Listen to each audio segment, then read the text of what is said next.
And welcome to Hannity. And right behind me, sitting in our audience tonight, are law-abiding New York gun owners. Now, their names and addresses were printed by a local New York paper called the Journal News simply because they are legal owners of a firearm. Now, thanks to the newspaper's president and publisher, Janet Hasten, and Rockland editor Karen McBride, the families of the people right there sitting behind me in our audience have now been put at risk and their privacy completely trampled on. Tonight, they are here to voice their frustration and their fears. We're going to examine what legal actions they can take to fight back against the blatant invasion of privacy. And thanks all of you for being here. How are y'all doing tonight? All right, let me start with a quick show of hands from everybody here. You've all been outed? How many here have been outed? Almost everybody, right? You have not, and you three, so I just want to make sure who has been. How many of you feel angry about what has happened here? Everybody. How many of you feel your privacy has been invaded? How many feel you are less safe because of what has happened? Everybody. All right, let's start. Why less safe? Well, it's not so much me who feels less safe. I feel worried about my neighbors because now there are people who never even thought about carrying firearms before, and they're very worried. They're worried that their house is like a shopping list for criminals. Right. From my perspective, there are three people that should be afraid. Number one, those that were identified as not having guns, right? Home invader. If you're a home invader, whose home are you going to go to? Secondly, all of you, if they want a gun, can they steal one? Right? And third, what about police officers? They've arrested criminals? You're agreeing with that in the back there. Yes, sir. Go ahead. Yes. Yeah. Retired police officer. Not only is my life in jeopardy, what about my defenseless family that does not have a firearm? You deserve better. And we'll get into that in a lot of detail. Thank you. Deneen Borelli, your book, you discussed all the threats that you had gotten over the course of the years. You're outspoken, you're in the public. Right. We expect that, but what does this mean for you? Well, this whole thing is just absolutely outrageous. And yes, I've gotten all kinds of comments from people online. You never know how much further they're going to carry those comments. And my husband and I applied for a carry permit. That's this good-looking guy standing next to you. We actually applied for a carry permit, and we were denied. I mean, it's outrageous what the newspaper did. Of course, we love our police officers. They work hard. They risk their lives. But the police can't be everywhere. And people need to have that right to be licensed and have gun protection. Was it difficult to get the permit? How many raised your hand? Was it difficult? Yeah. Absolutely. Yeah. It took us over a year, and we did it when Hillary Clinton became senator. And I said, I don't need a gun. She's going to take our right away. We better apply for a permit. Now we want more guns because the government's trying to intimidate us through the newspaper. Yeah. You are not one of the ones that were outed, but... All my guns are long arms, so I don't need a permit, but I'm in the process of applying for one, so I can certainly agree with Tom in how difficult, lengthy, and arduous that process is. And the Journal News is making it seem like everybody, look at all these crazy people with guns.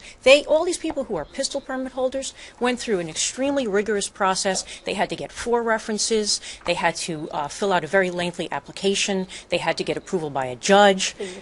Over a year. Fingerprinted, background check. It takes up to a year to get it. Yeah. So it's a complete farce. Let's talk about the Journal News. You raise a good point here, and I'll ask you in this particular case. The Journal News, they claim they're journalists, but I'm thinking, but they won't answer any questions. And did you all notice that they hired armed guards as a result of the ensuing controversy? That's right.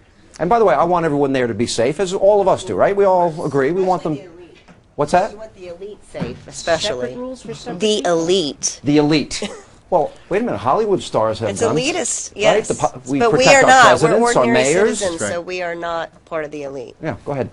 Well, I'm the New York State Assemblyman for a good part of Putnam County and Westchester, and I will tell you that this has put more people in jeopardy. And basically, they've provided a dream map for perpetrators, for stalkers, for the bad guys.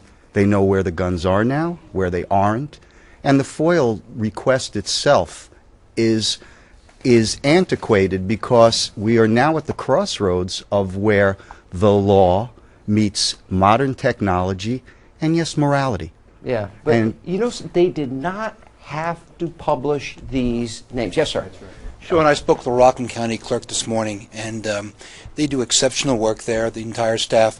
I had asked him if he would mind if I spoke about this tonight, and he said not a problem. He said that when he received the FOIL request, by oath of office, he felt obligated to respond, but he pleaded with the Journal News, both orally and in writing, to not disclose the names and addresses. Right. And they said to him, we can do whatever we want with this information. Yeah, it comes a point. Yes, sir. You're in the back. You want to? 6 years ago, they did this, but the writer at the time, the reporter at the time, his name was George Fitzgibbons. He had the list, and he refused to give him the addresses, so they just printed the name and the town, because his next-door neighbor was a law enforcement officer.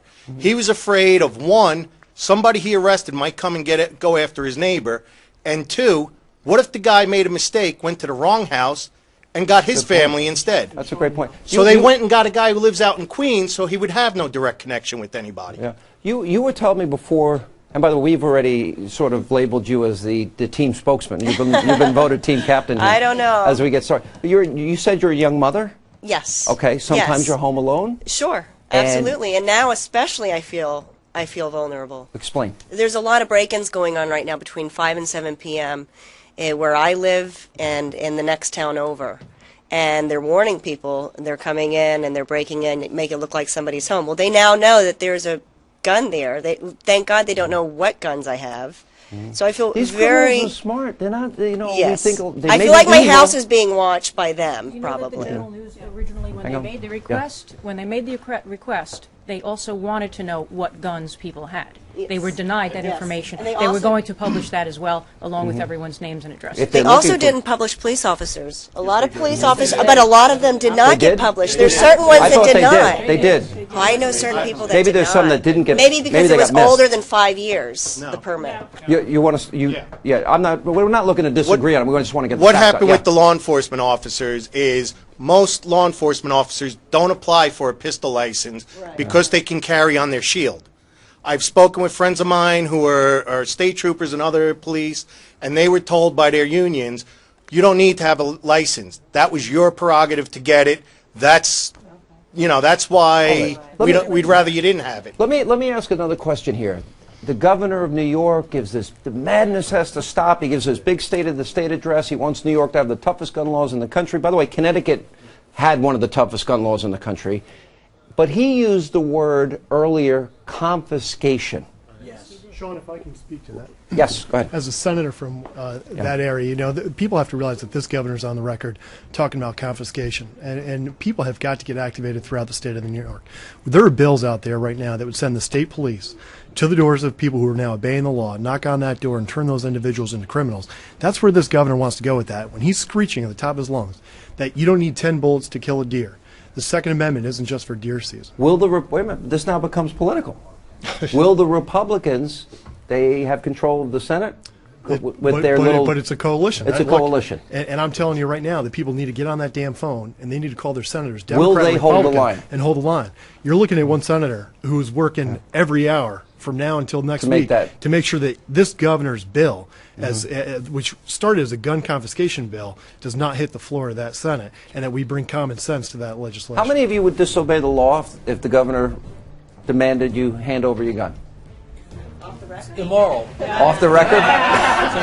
It's immoral. It's immoral. You would. All right, we got a lot more to get to.